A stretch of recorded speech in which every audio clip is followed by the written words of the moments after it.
estão fazendo você sofrer de uma maneira até injusta. E uma palavra tem o poder de levar a gente para as guerras certas, para fazer a gente olhar de maneira clara para o todo. Às vezes você está sofrendo de varde, e talvez hoje a verdade mais clara que você vai descobrir é que está sofrendo sem precisar. Se tiver alguém perto de você bonito, se não tiver, continua olhando para frente, não tem problema. Mas olha bem na baguinha do olho dele, vê se ele não está com carinha de cansado. Dá uma olhada, vê se não tem uma olheirinha funda. Vê se não venceu o procedimento.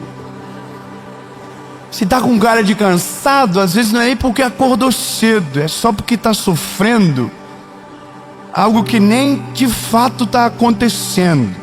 Só que, bom, antes da gente ir para essa palavra, que eu tenho certeza que o Senhor vai falar com você, eu quero te pedir uma coisa muito importante. Tá vendo? As pessoas estão clamando. Curte o vídeo, meu lindo. Curte o vídeo. Quando você curte, o YouTube fala: nossa, que vídeo bom, vou mandar para mais gente.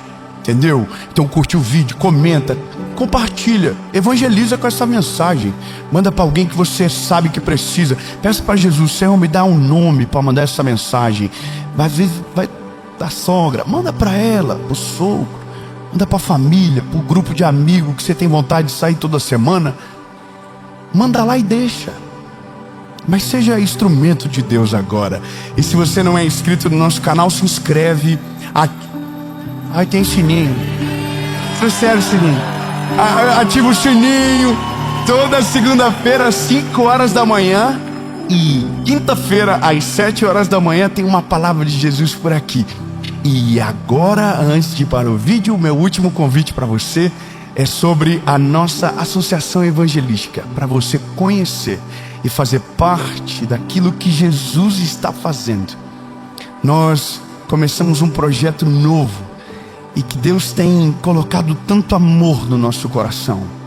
Enquanto você assiste essa mensagem agora, tem pessoas lá no Paquistão que estão escravizadas no trabalho para pagar dívidas. Seus filhos, seus netos, gerações escravizadas. Mas Deus tem usado o nosso ministério e de outros milhares para ser a ponte de resgate. Nós resgatamos essas crianças, colocamos elas na escola. E isso obviamente a gente não faz sozinhos. Nós somos mantenedores, nós temos missionários fazendo isso agora naquele lugar. E você pode ser parte disso tudo. Então você pode ser um voluntário, você pode ser um aconselhador e você pode ser também um doador. E tudo que você precisa saber está aqui. Vamos fazer o seguinte: tira todas as distrações agora, abre o seu coração e se prepare, porque a gente vai para a palavra. Vamos para o vídeo.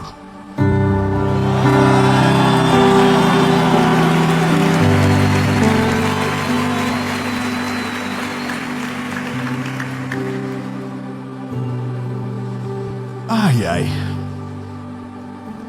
1 Reis, capítulo de número 19, versículo de número 4, diz o seguinte: e foi para o deserto, andando um dia inteiro.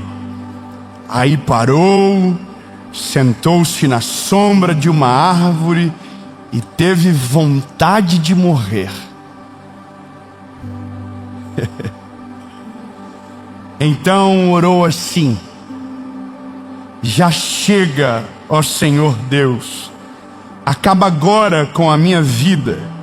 Eu sou um fracasso, como foram os meus antepassados. Sabe quem está escrevendo isso? Elias. Elias que está escrevendo isso. Elias foi um dos maiores profetas do Velho Testamento, e ele está dizendo para Deus: eu sou um fracasso.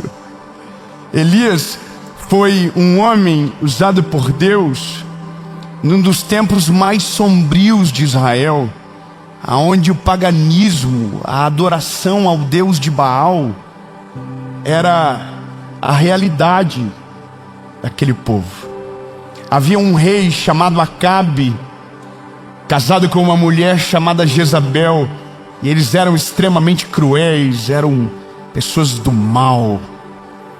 E é esse homem que Deus levanta no meio dessa turma louca, acontecendo um problema moral absurdo, espiritual terrível.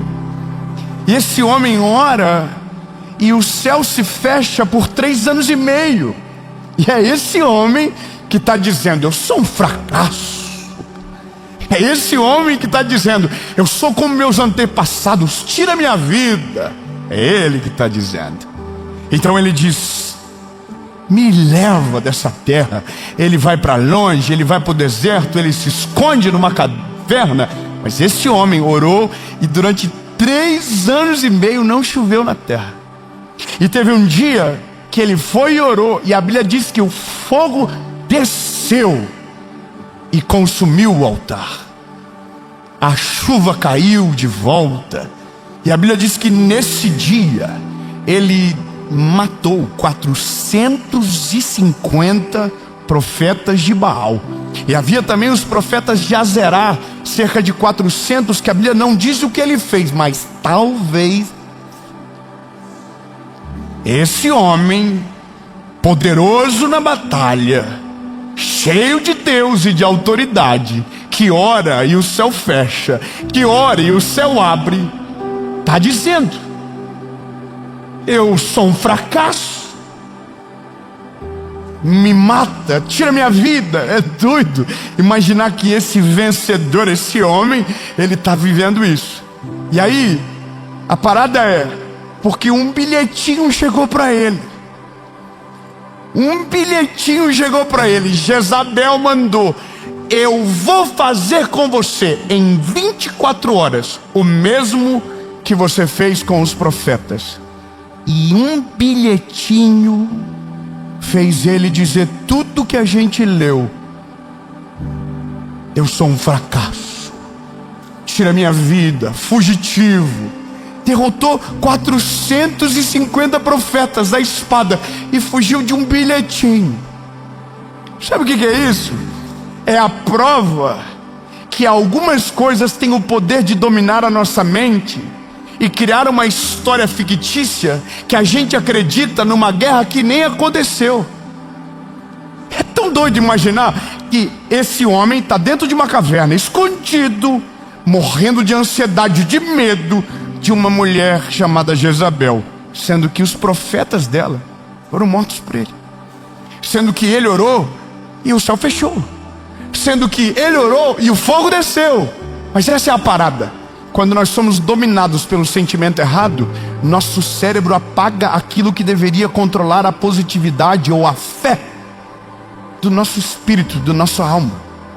É muito doido imaginar isso, né? Mas olha que interessante. Alguém aqui já ficou ansioso a ponto de acelerar o coração? Quem? Que isso? São tudo doidinho. Também sou. Alguém aqui já ficou ansioso de suar a mão? A mão parece um slime. Alguém aqui já ficou nervoso de não conseguir dormir? Ai, que coisa boa. Tudo igual. Fala pra quem tá perto de você: nós somos igual. Nossa, que coincidência. Tudo doidinho. Agora, já parou pra pensar que você suou a mão por algo que não aconteceu? Você ficou sem sono por algo que não aconteceu? Você ficou com o coração apertado por algo que não aconteceu? E sabe o que é a loucura? É porque isso a medicina explica e o Elias está vivendo na prática. Em 1996, se eu não me engano, acho que é isso, Dr. Joseph, conhecimento científico, valoriza. Nossa, sério. Estou impressionado comigo agora. Dr. Joseph escreveu um artigo científico que o nosso cérebro, ele não consegue diferenciar de maneira clara o que é real e o que é imaginário. Nossa, irmão, isso aqui é sinistro. Como assim? Exatamente.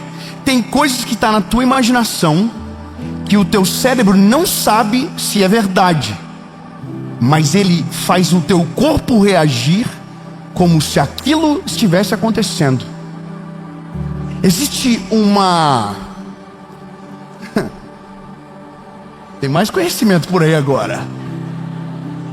Ele ativa o nosso sistema límbico. Ah não, você tem que respeitar. Foi sinistra a pesquisa. Top, que isso? Como assim límbico? Também não sei onde fica, mas é no cérebro da gente. E quando a gente fica ansioso, o nosso cérebro, por não saber se é real ou fake, ele faz o nosso corpo entrar em estado de emergência. Então a mão sua, o coração acelera, o sono vai embora, a cabeça dói.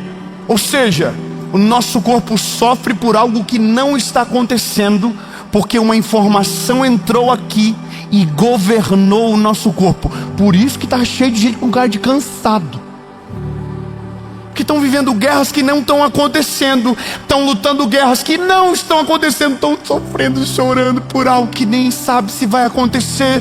E isso, meu lindo, é o que mais destrói a vida da gente.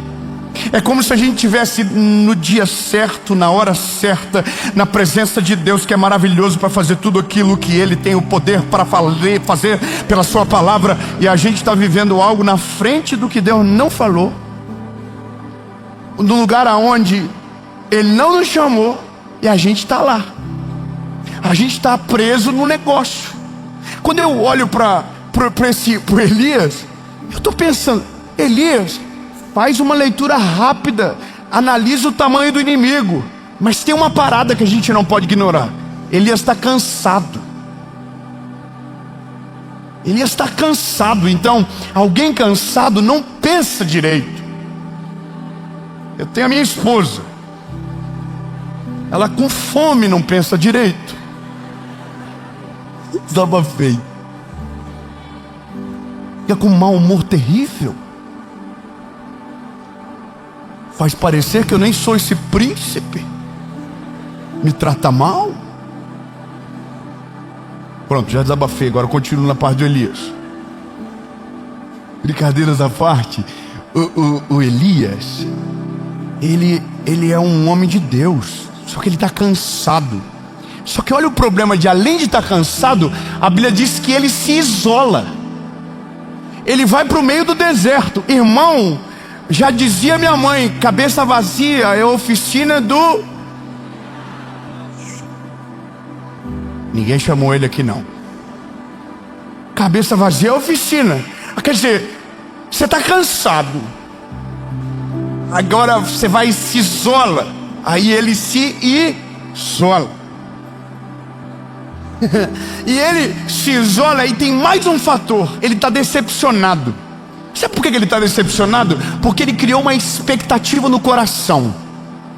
Qual foi a expectativa? Como ele é um homem de Deus, e ele está manifestando os sinais para Israel, na cabeça dele, quando o fogo descesse, o povo ia mudar o coração.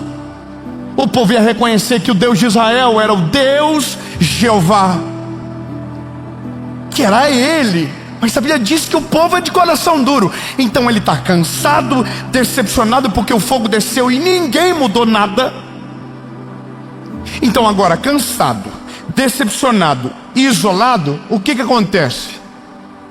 A guerra está aqui dentro. E quando a guerra está aqui dentro, quem está fora não consegue dar palpite, porque nem sabe o que está acontecendo.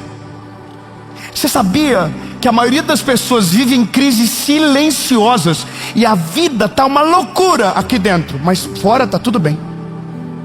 A pessoa não fala para ninguém, mas ela vai se isolando, e quando ela vê, ela foi governada por uma guerra que nem aconteceu.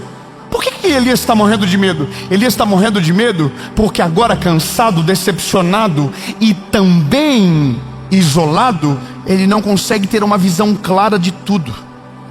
Quando a gente está cansado, quando a gente está decepcionado, o nosso inimigo, que é pequeno, parece ser gigante. Nossos olhos ficam deturpados.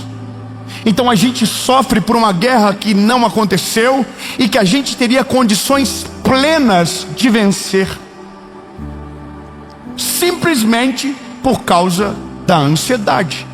Mas a gente não gosta de falar de ansiedade, porque para nós a ansiedade é meio que um pecado. Você já viu alguém dizer que a ansiedade é falta de Deus? Que a ansiedade é falta de fé? Irmão, a ansiedade não é falta de Deus. Se fosse isso, Elias não ia ficar ansioso. A ansiedade não é falta de fé. A ansiedade é um termômetro de uma área da nossa fé que precisa pegar fogo de novo. Mas não é falta de fé.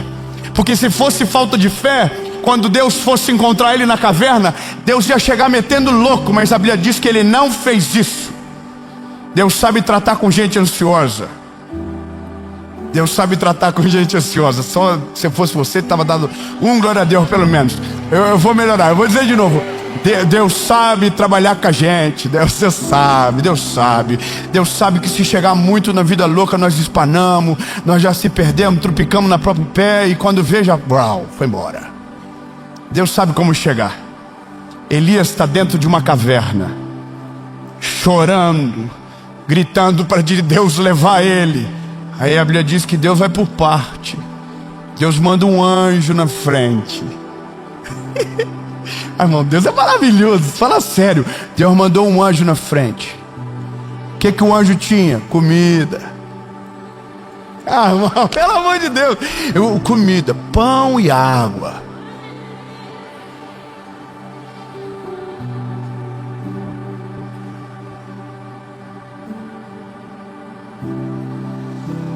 Aí Deus entra depois. E como que Deus fala? Deus fala sussurrando. Deus não fala gritando. Deus fala aqui, ó. O Elias. O que você está fazendo aí, Elias? Elias. Aí Deus diz: sai daí, Elias. Sai daí. Eu tenho um plano com você. Eu estou contigo, Elias, eu não te abandonei. E outra, tem uma informação que tu não sabe. Lá em Israel tem 7.000 homens que não se curvaram e que temem a mim. Não desiste não, Elias. Tem gente que tem esperança. Tem mais de 7.000 lá. Vaza daí, Elias. Sai de dentro da caverna. Essa é a parada doida. Aí gente, porque cria uma expectativa errada, prefere não admitir que está ansioso para não parecer que está errado. E a gente esconde guerras aqui dentro que são nutridas durante anos e que nunca de fato acontecerão. E a gente está sofrendo sozinho. Agora Deus é tão incrível que a primeira coisa que ele faz é, ele tira a objeção de dentro de Elias. Elias, tem mais de 7.000 homens lá que não se curvaram. Você pode pensar que o dia que o fogo desceu não fez resultado.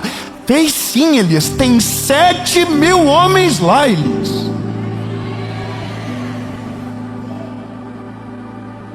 Sai da caverna, Elias. Você já comeu? Sai da caverna.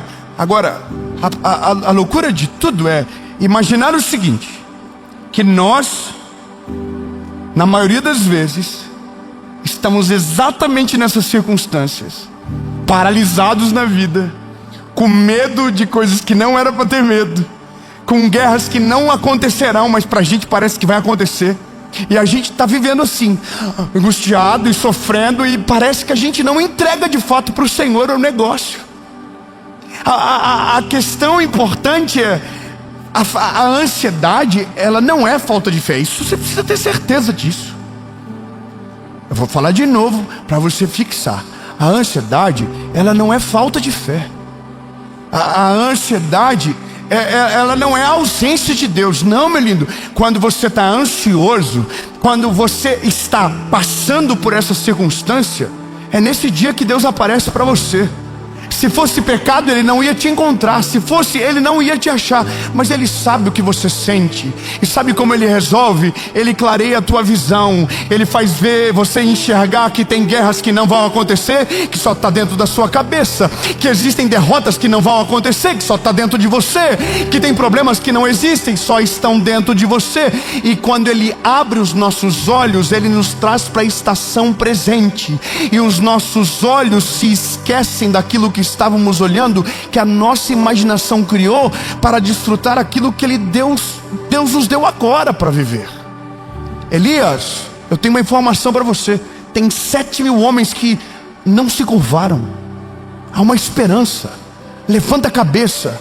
E outra, agora só eu estou dizendo, o que é Jezabel perto de você, garoto? Você arrebentou 450 profetas de Baal. Sai de dentro da caverna. Não, vou melhorar. Ô lindo, ô fofinho, ô cansado, ô sofrido. Essa guerra que você está lutando não está acontecendo não. Só está dentro da tua cabeça. Esse medo que você criou não é real, só está dentro da tua cabeça. Ei, lindo, confia nele de verdade. Deposita toda a tua história na mão do Senhor. Confia que Ele está cuidando da sua saída e Ele vai cuidar da sua chegada. E entrega para Ele logo e para de sofrer. Ei, bora!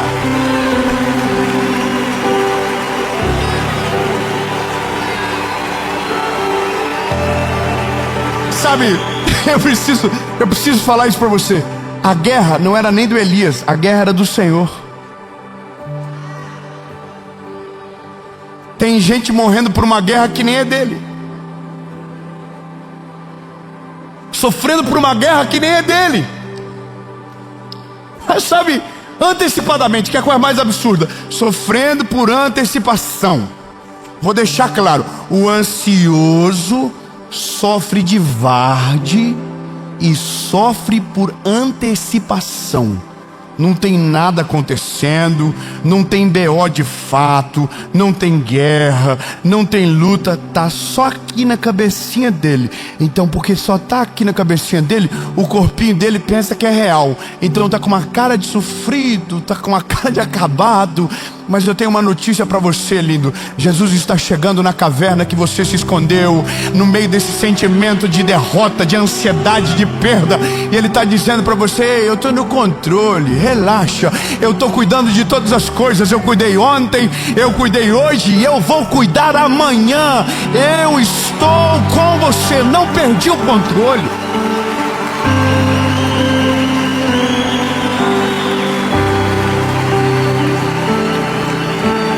Irmão, eu vou terminar, vamos terminar. Mas não tem mais nada do Dr. Joseph para falar. Porque eu estudei tanto sobre o Dr. Joseph.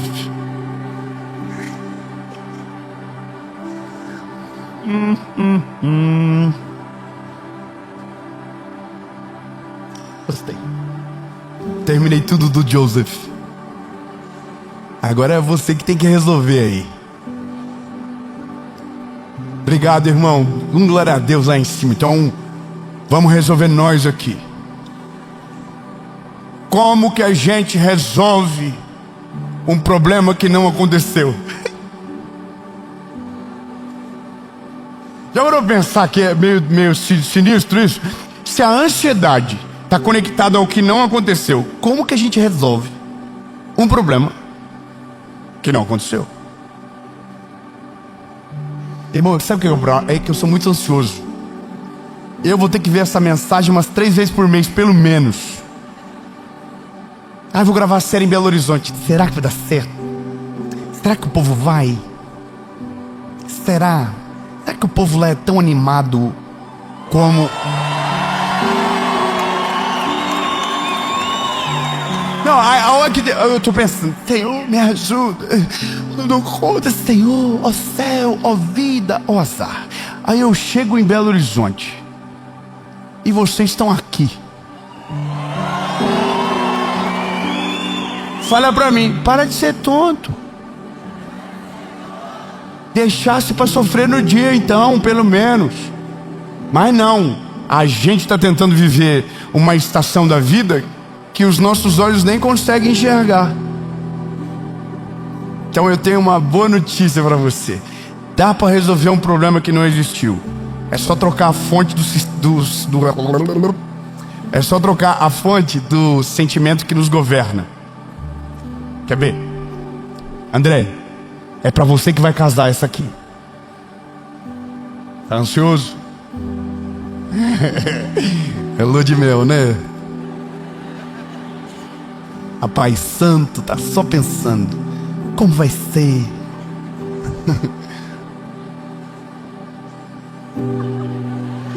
Queria poder te falar o que acontece depois que a gente casa, mas deixa pro próximo episódio.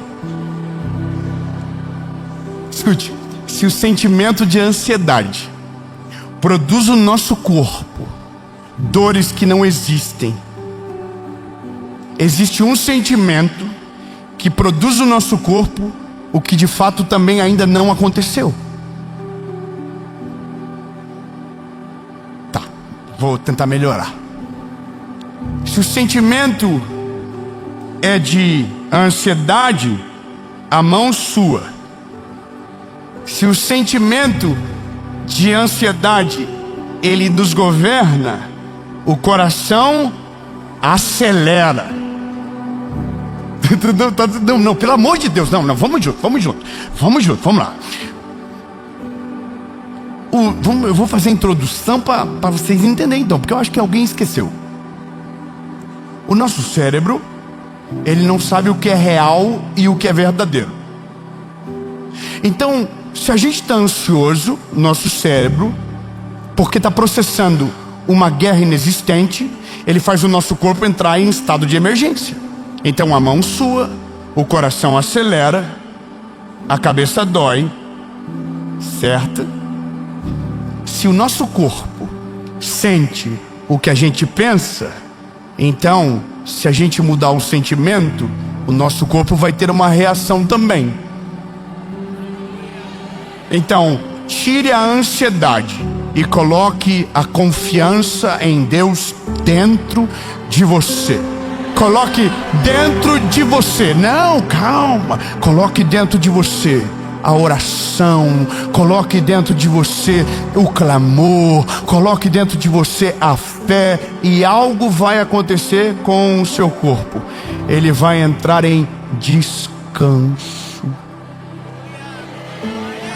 Porque a palavra de Deus diz que se nós não ficarmos ansiosos, mas colocarmos nas mãos do Senhor tudo aquilo que nos assusta, tudo aquilo que rouba a nossa paz, então a gente vai desfrutar da boa, perfeita e agradável vontade de Deus.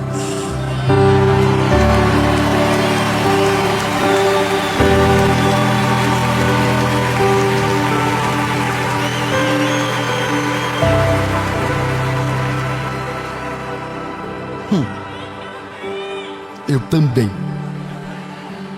Sabe, só para terminar, pensa comigo. A gente acorda de manhã, certo?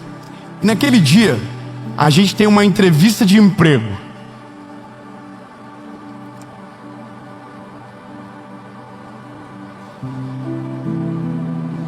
Aí a gente fica muito ansioso, porque na nossa cabeça a gente já criou um problema. Qual é o problema? É que você colocou no currículo inglês intermediário.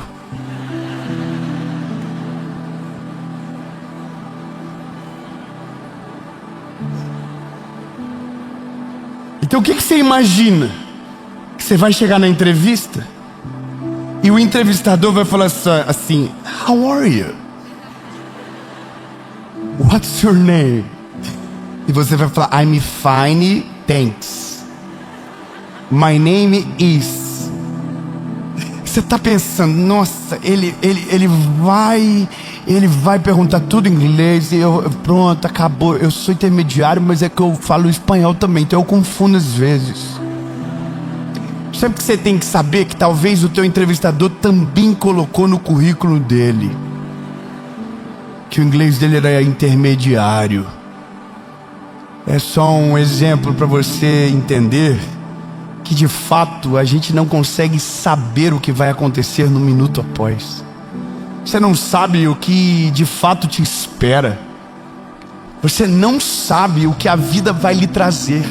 Você não sabe aonde tudo vai te levar. Você não sabe o que está te esperando da porta para fora. Então, se eu não sei o que me espera da porta para fora no meu futuro, eu só preciso saber de uma coisa: que Deus esteja comigo indo e que o governo dele já esteja me esperando. Porque se eu sei que Deus está comigo e o lugar que eu estou indo Ele já preparou, então eu posso descansar, porque tudo está nas mãos e no controle do Senhor. E é nesse dia que a gente começa a descansar na vida e vira um passageiro que não faz pergunta para o piloto, porque Ele está no controle, governando todas as coisas, e Ele sabe pousar e decolar. Deixa na mão dele. Sabe, isso aqui é papo para gente que fica velho, fica assim. Tem gente que só quando é velho fica assim: ah, já foi, já passou por tudo na vida, não precisa sofrer por isso. Já viu? Você fala com uma pessoa mais velha, fala: nada, sofre nada, isso é besteira. Mamãe, a gente tem que aprender isso logo. A gente não precisa ter 60 anos para aprender a saber que algumas coisas realmente na vida não tem controle, que a gente tem que confiar de Deus de verdade. Então fala para alguém que está novinho perto de você ainda. Fala para ele: meu lindo, vai esperar ter 100 anos para ficar leve? Olha a cara de sofrido que você está.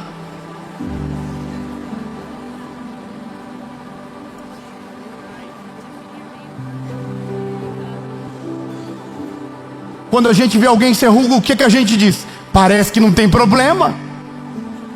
Às vezes teve mais problema do que você. A diferença é que ele não se preocupou, ele se ocupou. Ele viveu estação por estação. Deus cuidou de todas as coisas e ele ainda está de pé.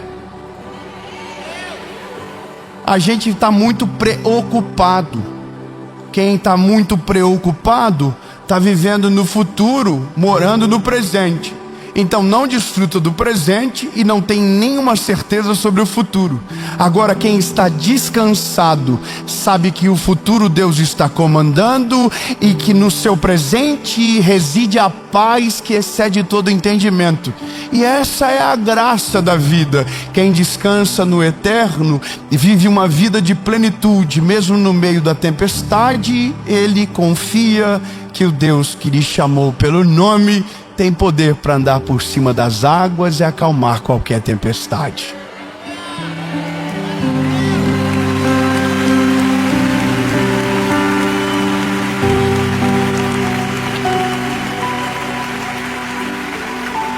Ô Elias, sai da caverna, Elias. Sai da caverna. Elias saiu da caverna, essa parte é boa. Jezabel prometeu que ia matar ele em quantas horas?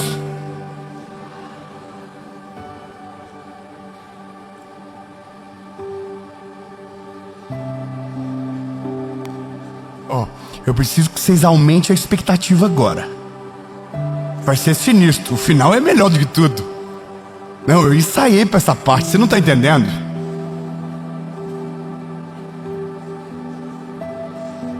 Em quantas horas Jezabel prometeu que ia matar Elias?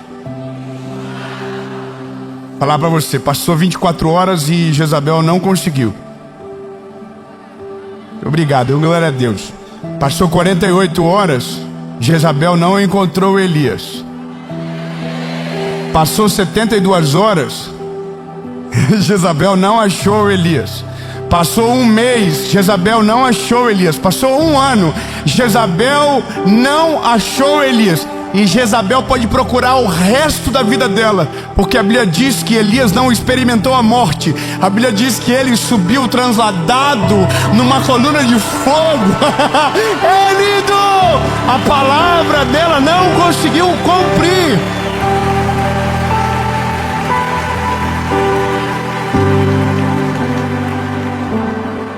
Só vai acontecer com você aquilo que Deus quer. A vontade dele vai prevalecer. Então, Jesus, nós estamos de boa. Chega de viver treta na nossa cabeça do que ainda nem aconteceu. Jesus, coloca na nossa mente aquilo que nos traz a esperança. Renova a nossa fé. Jesus, a gente tá se preocupando com coisas que não tem nada a ver. Ajuda a gente a ficar de boa, Jesus.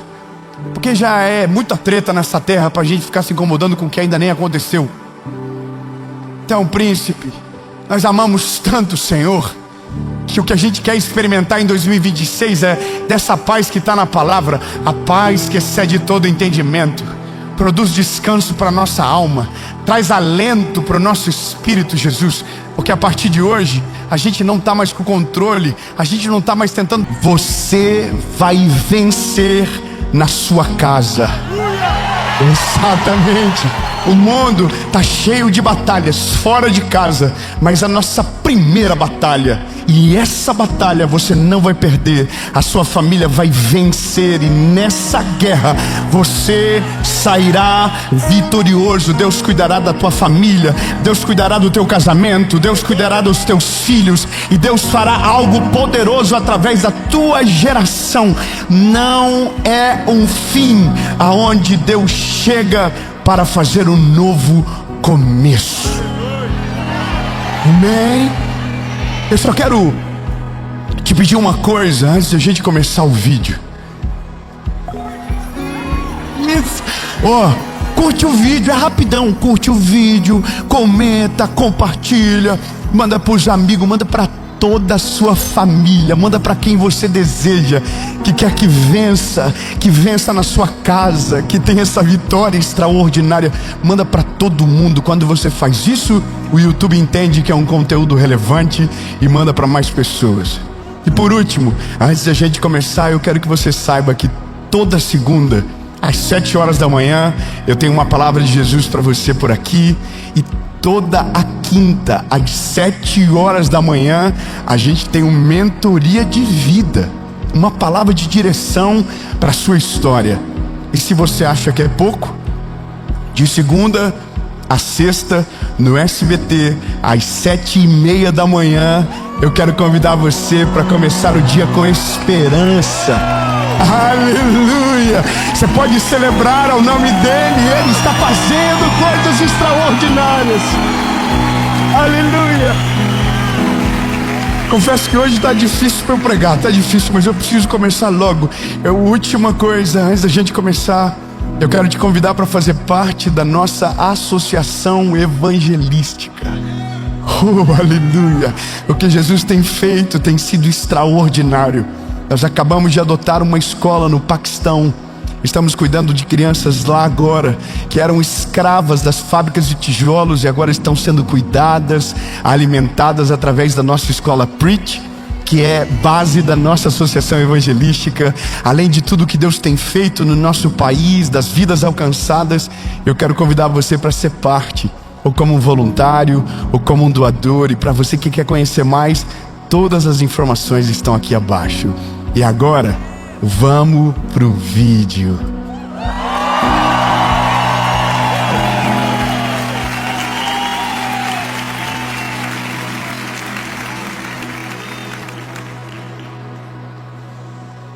Há uma palavra de Jesus sobre nós aqui. E a palavra é: vença dentro de casa. Há um mérito maior quando a gente vence dentro de casa. Sabe, muitas pessoas baseiam a sua corrida em vencer fora de casa.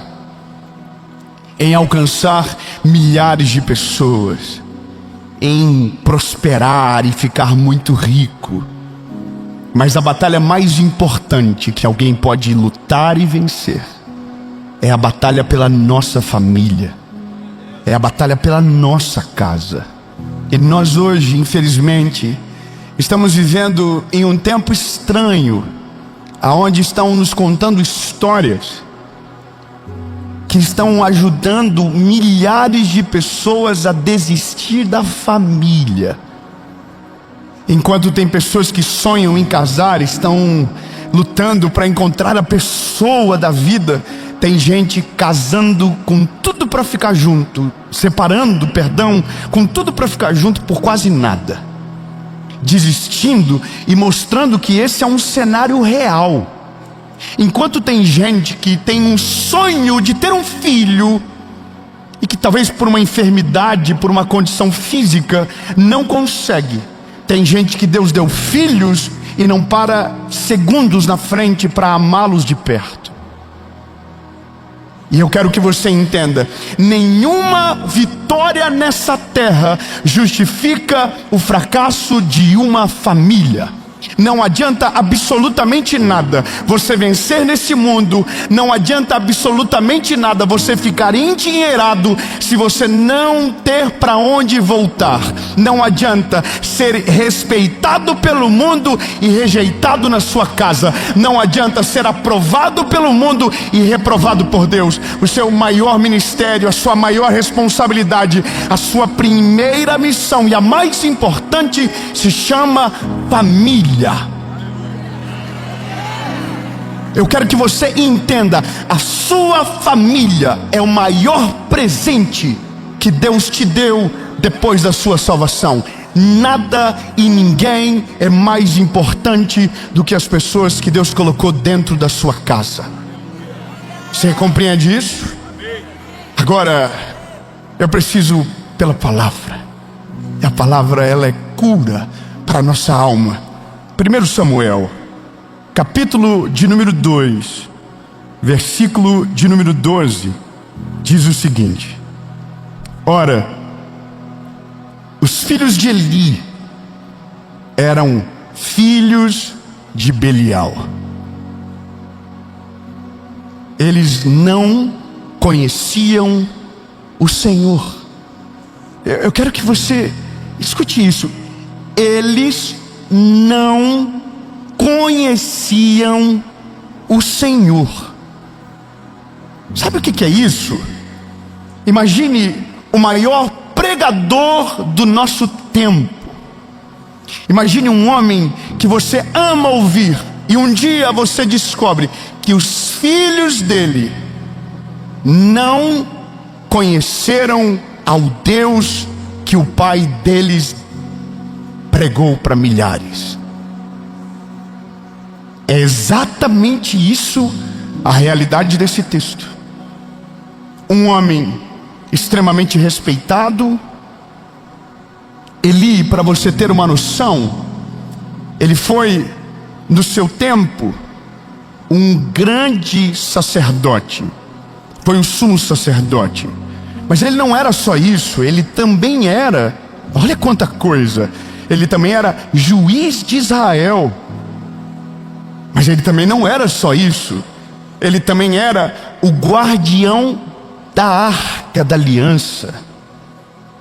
Ou seja, o item mais precioso de Deus dado ao homem naquele tempo estava na mão de Eli.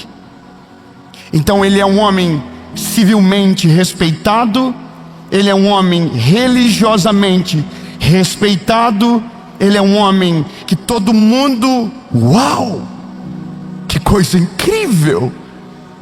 E nós somos muito impressionados com aquilo que é público. Nós nos impressionamos muito com aquilo que é público. A gente acha maneiro, a gente acha legal quando a gente vê alguém fazendo uma festa que a gente nunca vai ter nem como entrar numa festa daquela. Você já viu que existem festas para criança que são mais caros que a maioria dos casamentos? E a gente, uau, que festa linda. E a gente ama ver o carro das pessoas. A gente ama ver a casa das pessoas. E quando a gente olha a casa de alguém, a gente diz, uau, que coisa linda. E dentro de nós a gente começa a dizer, eu queria ter essa casa, eu queria ter esse carro, eu queria poder fazer uma festa como essa. E a gente está dentro de uma realidade construída. E isso tem nos impressionado sobremaneira. Só que a gente nunca sabe de fato o que está acontecendo por trás de tudo aquilo que estão nos mostrando. A gente se impressiona com a sequência de stories, mas a gente não sabe o que está por trás, aquilo que não vai para o feed, aquilo que não está na rede social, aquilo que quando a porta do quarto tranca, é uma realidade completamente obscura, que nunca ninguém soube, que nunca ninguém viu, e de repente vem à tona, e a gente fica, oh meu Deus, como isso pode acontecer? É exatamente o que eu quero que você entenda. Não adianta ter vitórias públicas, se dentro da sua casa você for um derrotado. Não adianta absolutamente nada vencer guerras que tornam o seu nome conhecido, se para dentro da sua casa esses números não importam para ninguém. Vou te falar uma coisa interessante. Eu tive uma conversa com meu filho, com o João, agora, alguns dias atrás. Na verdade, no dia que estou gravando essa série, a conversa foi ontem. Meu filho João, ele é muito parecido com a minha esposa. Ele é mais sério, ele é mais calmo, ele é mais, como eu posso dizer, ele é um lorde. Ele é super educado, ele não demonstra muito às vezes o que sente, ele pesa muito as emoções, fala pouco. Então com ele eu preciso me esforçar mais para tentar entender o que ele sente, o que ele pensa das coisas. E ontem, conversando com ele, eu falei, filho, você entende o que o papai faz? E ele falou, entendo, pai. Eu entendo. E você sabe que o papai é conhecido pelo que o papai faz? As pessoas conhecem o papai, você sabe disso, sei. E o que você sente em relação a isso? Você acha legal quando os seus amigos perguntam do papai para você? Você gosta quando as pessoas param a gente para tirar foto? O que você gosta? O que você acha disso? E eu na minha cabeça estava pensando assim, ele é uma criança, ele deve achar isso incrível. Uau, meu pai é uma pessoa conhecida e as pessoas amam o meu pai. Uau, que top! E ele falou, pai, eu não gosto muito. Eu falei, filho, como assim você não gosta? Isso é parte do que o papai vive. Tem coisas que não dá muito para controlar. Por exemplo, a gente está num parque, alguém vai vir e vai pedir uma foto, vai conversar e contar algum testemunho. Eu falei, pai, filho, por que você não gosta disso? Ele falou, porque o papai para de me dar a atenção. Eu falei, filho, mas eles não estão concorrendo com a sua atenção. A atenção sua, ela é só sua. Mas ele falou, pois é, pai, mas tem hora que o pai está conversando comigo e o pai precisa parar. E eu não estou reclamando de nada disso. Eu amo a minha vida. Mas eu quero que você entenda que para o meu filho isso não significa nada. Não significa nada para ele ter pessoas que seguem na internet. Não significa nada para ele o carro que a gente anda. Não significa nada para ele a casa que a gente mora. Mas o que ele gosta e o que ele não abre mão é que eu pare e olhe para ele nos olhos dele. É isso que ele ama. Ele não ama o pai da internet. Ele ama o pai que faz ele dormir. Ele ama o pai que ora por ele antes de dormir. Ele ama o pai que acorda mais cedo para levar ele para o colégio. Ele não ama o pai da performance. Ele ama o pai da vida real. Ele ama o pai de dentro da casa. E eu quero que você entenda que os seus filhos não estão querendo aquilo que você está buscando. Eles estão querendo aquilo que você já tem na sua mão.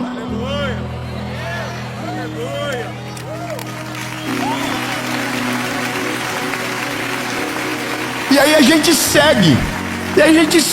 Casamento é a mesma coisa. A família não é apenas os filhos. Aliás, a família é os filhos e o cônjuge. Não é o pai, não é a mãe, não é a tia, não é o amigo, não é a amiga. O casamento é você, a sua esposa, ou você, mulher, e o seu marido e os seus filhos. Isso é família. O resto é parente. Quem mistura parente com família vai chegar num momento que talvez terá sua família extremamente prejudicada, porque ouviu o parente ao invés de ouvir quem divide o teto com você. Quando você ficar velho, não é os seus parentes que vão estar com você, não são os seus amigos que estarão com você, são a sua família. É a esposa que você não traiu, é a esposa que você respeitou, é o marido que você honrou, é o marido que você foi fiel, é ele que vai estar com você no final. Nem os seus filhos estarão com você, eles terão as suas próprias famílias no final. E eu sei que isso só é uma verdade difícil de aceitar, mas esse é o problema do nosso tempo. A gente constrói coisas na nossa cabeça que não são de fato e não traduzem a nossa realidade daquilo que precisa ser vivido. E por conta disso, milhares de famílias estão sendo destruídas por conta de propósitos errados, por conta de prioridades equivocadas. Quando eu olho para Eli, eu entendo toda a história de Eli. Eli era um homem de Deus. O que ele era? Um homem de Deus. Eli era um homem inteligente. O que ele era? Inteligente. Mas ele era um péssimo pai. Não adianta nada. Não adianta nada. Não adianta nada você ser muito inteligente. Não adianta nada você ser muito respeitado e você não tem para quem voltar, não tem aonde se esconder. Porque quem perde a batalha dentro de casa ganha o mundo e não tem para onde voltar para comemorar. Você compreende a loucura? Quem ganha as batalhas lá fora, sacrificando a sua família de dentro, vai vencer o mundo, vai ficar rico, mas nunca vai prosperar. E se pensar que prosperou, fracassou na vida. Porque prosperidade não é o dinheiro que você tem, não é o carro que você anda, não é a casa que você mora, mas é a família sólida, na rocha, que está junto com você. Dia mau, dia bom, dia de tempestade, dia de calmaria, não importa, estão junto com você, estão junto com você, estão orando com você, não desistem de você. Então entenda, se você está preocupado com o resultado, os teus filhos não querem o teu resultado, os teus filhos querem você. Se você está preocupado com dinheiro, quem ama você de verdade não está preocupado com o teu saldo bancário, está preocupado com o teu coração. E se você luta a batalha errada, você vai ter uma vitória que no final vai descobrir que não valeu a pena absolutamente nada. Eli, ô Eli, acorda logo, Eli. Deus manda um profeta falar. Eli, corrija os seus filhos. A Bíblia diz que os filhos de Eli eram sacerdócios, trabalhavam no sacerdócio junto com ele. Eles, eu vou falar um pouco, uma parte só. Eles mexiam com as mulheres que entravam no templo. Eles mexiam com os sacrifícios que eram entregues ao Senhor. Eles tocavam nas coisas que eram eternas, que eram santas e santificadas. Então chega uma hora que Deus manda um profeta e diz: Eli, pelo amor de mim mesmo, resolve a tua casa. Não adianta, Eli, você ser um sacerdote, não adianta você ser qualquer coisa nessa terra se você é um péssimo pai. Porque quem não constrói uma família não deixa nada para geração. Sabia disso? Está cheio de bilionário sem herdeiro. Está cheio de gente rica que não tem para quem passar riqueza. Aliás, vai passar apenas dinheiro, mas não vai ter valor nenhum. E o dinheiro que se passa sem valor perde no caminhar de poucas milhas. Se você não colocar valor nos teus filhos, tudo que você colocar na mão deles não vai ter valor, porque você não ensinou princípios, entende? Agora olha que coisa, Deus chama a atenção de Eli e diz: Eli, bora, acorda. Eu não quero um sacerdote, eu não quero um juiz, eu quero um pai. Então bora, Eli, corrige teu filho. Aí vai o Eli corrigir os filhos. Filhos, não faça isso. Sabe por que tem tanto pai e mãe que não sabe educar os filhos? É porque eles vivem tão culpados da ausência que quando estão presentes não têm coragem para corrigir como necessário. Eles estão tão distantes dos filhos que quando estão perto, que não querem criar nenhum tipo de afronta ou conflito, preferem passar a mão pela cabeça. E o que você pensa que é uma saída, na verdade é uma desculpa para a tua ausência. E o problema disso é a colheita, porque quem não sabe disciplinar e quem não sabe semear caráter nos filhos, terá uma colheita dolorida no futuro. Esse é o problema do nosso tempo. Mas a falta de tempo não é só por causa da rotina de trabalho, mas é pela falta de prioridade. Porque quantas vezes nós estamos sem nenhum tipo de atividade, mas o telefone está grudado na nossa mão e os nossos filhos estão grudados em outra tela? Quantas vezes a nossa esposa está clamando pelo minuto de conversa e a gente está fazendo besteira, está olhando coisas que não deveria, está se envolvendo com coisas que não vão mudar a nossa história? Quantas vezes, oh minha linda, o seu marido só queria um pouquinho de atenção de você, mas você prefere lavar uma casa inteira, fazer uma faxina vezes 10, e o teu marido só queria sentar com você, mesmo no sofá que não está tão limpo, mesmo debaixo de um tapete que talvez tenha um pouco de sujeira, mas para olhar no teu olho, para se sentir amado e importante. Mas você está cuidando de tudo e está esquecendo do principal. Você está olhando por um envelope e está esquecendo do que está dentro, que é a carta.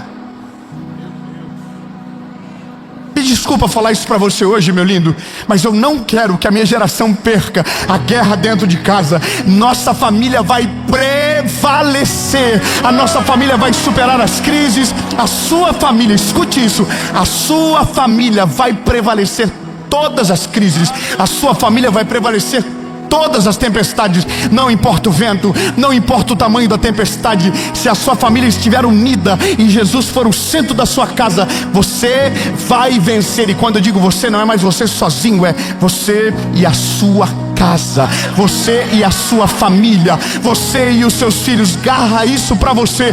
Os teus filhos vão crescer e não se desviarão da presença de Deus. O seu casamento não vai acabar por conta de qualquer tropeço. O teu casamento vai vencer e no final você vai poder dizer: combati um bom combate, guardei a minha fé e encerrei a minha carreira. Porque então terá sentido, porque perder a família para ganhar o mundo não vale a pena, porque você vai ganhar tudo e não vai ter para quem voltar para comemorar.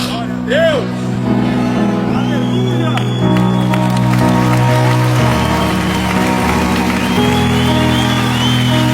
Bom,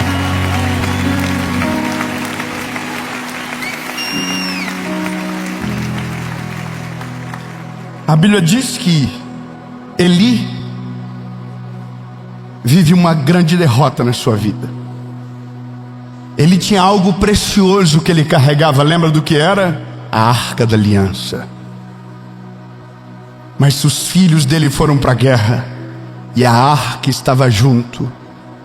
E como ele não treinou os soldados, como os filhos nunca foram apresentados a Deus, a Bíblia diz que no mesmo dia ele perdeu a Arca da Aliança na guerra e perdeu os 2 filhos. Quando a notícia chega para ele, ele já está velho, já é tarde demais para corrigir. Ele está velho, cego, e com a notícia cai para trás e morre. Sabe, eu não quero que a minha geração seja uma geração de pessoas arrependidas, que vão correr muito para prosperar, sacrificarão tudo e no final da vida só terão dinheiro e mesmo assim serão completamente pobres. Eu queria muito que você ouvisse rápido essa mensagem e corresse atrás do prejuízo enquanto há tempo.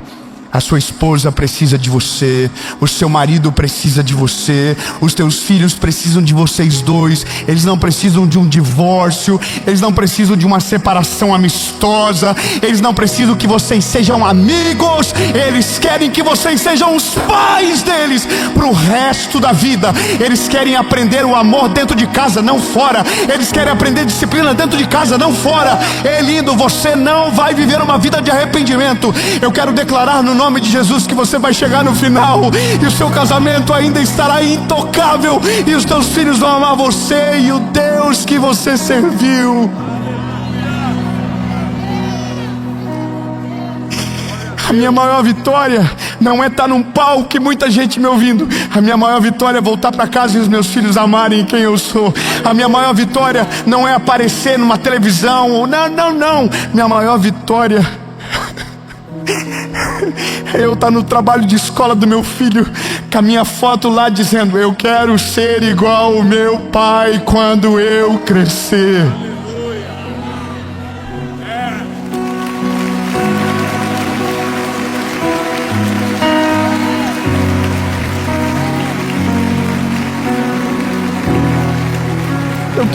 Eu quero falar algo olhando nos teus olhos. Não desista da tua família.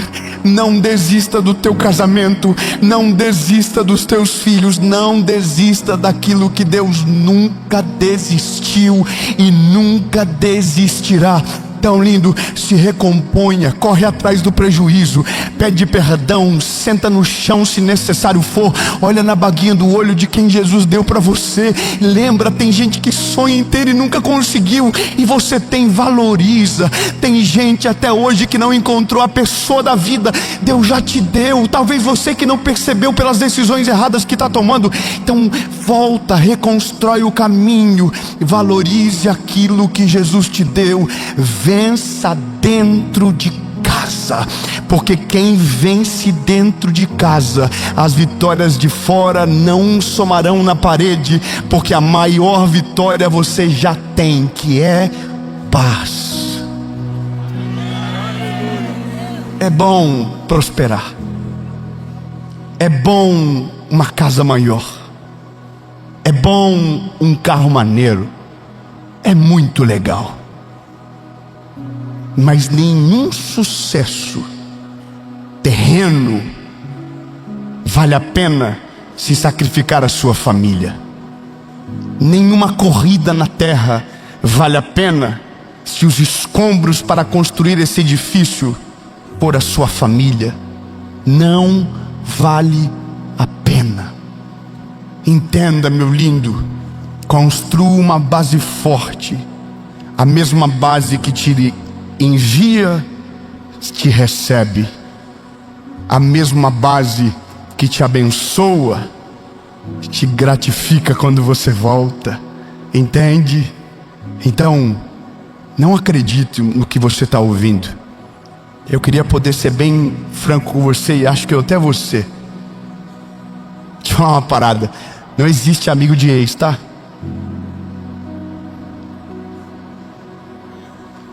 Não existe divórcio pacífico.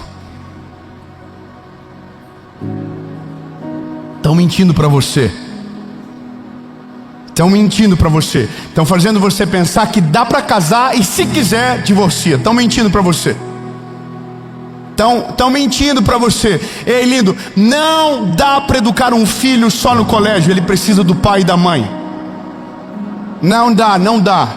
Não dá para você achar que comprar coisa cara para tua esposa vai fazer ela te amar pro resto da vida. Ela precisa do seu tempo, ela precisa do teu olhar, ela precisa do teu toque, ela precisa da tua palavra de afirmação. Ela precisa que você olhe para ela e diga: amor, como é que você se sente amada? Se esforce para amar quem precisa ser amado por você.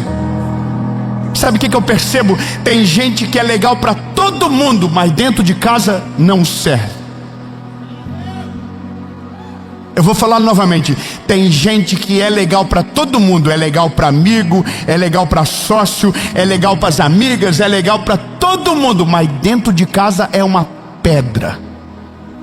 Tem paciência com todos, mas dentro de casa não tem paciência. Trata com amor todo mundo, mas dentro de casa o amor se esvaiu há muito tempo. É gentil com todos, mas dentro de casa não há gentileza. Não adianta, bebê. As pessoas sabem de fato quem você é. Não é pelo relógio que você veste, não é para roupa de marca que você tem. Não, lindo. As pessoas no fim vão olhar para sua família, e se ela permanecer em pé, é porque você é de sucesso e venceu na vida. Se você ter tudo e te faltar isso, vão olhar para você e vão dizer: que pena. Então, lindo, seja fiel para quem está na sua casa, seja amoroso com quem está perto de você, seja gentil com quem está com você todo dia, ame quem está perto, sabe, abrace quem está perto, seja gentil com quem está perto, seja tão generoso e atencioso com quem Deus colocou debaixo do mesmo teto de você, do que aquele que você tem interesse para fechar um negócio. Vença dentro de casa. Eu quero declarar no nome de Jesus. Eu vou te ensinar para ficar até o final assim: adorar, abençoar, receber. Então, se eu vou declarar, você faz posição de quem quer receber.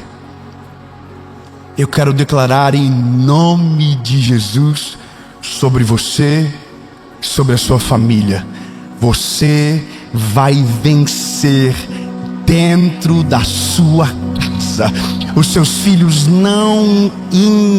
meu Deus do céu, não, meu Deus do céu.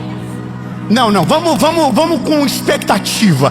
Eu quero que você garre, assim, eu quero que você pegue. Se tiver alguém que você ama da sua família perto de você, você vai falar assim: é pra nós essa parada. Se tiver o teu filho aí, se você precisa pedir perdão, conserta rápido que dá tempo. Se tem alguém que você ama perto de você, dá um beijo logo, constrange amor, porque eu quero declarar eu quero declarar em nome de Jesus sobre você e sua família: você vai vencer dentro da sua casa. O seu casamento vai superar todas as crises, todos os dias maus, e os seus filhos crescerão e não se desviarão da presença de Jesus. A sua casa será blindada. O mal vai bater, mas não vai entrar. A tempestade vai chegar, mas não vai te abalar. Você vai vencer, mas não sozinho. Você e a sua família, em nome de Jesus. Amém.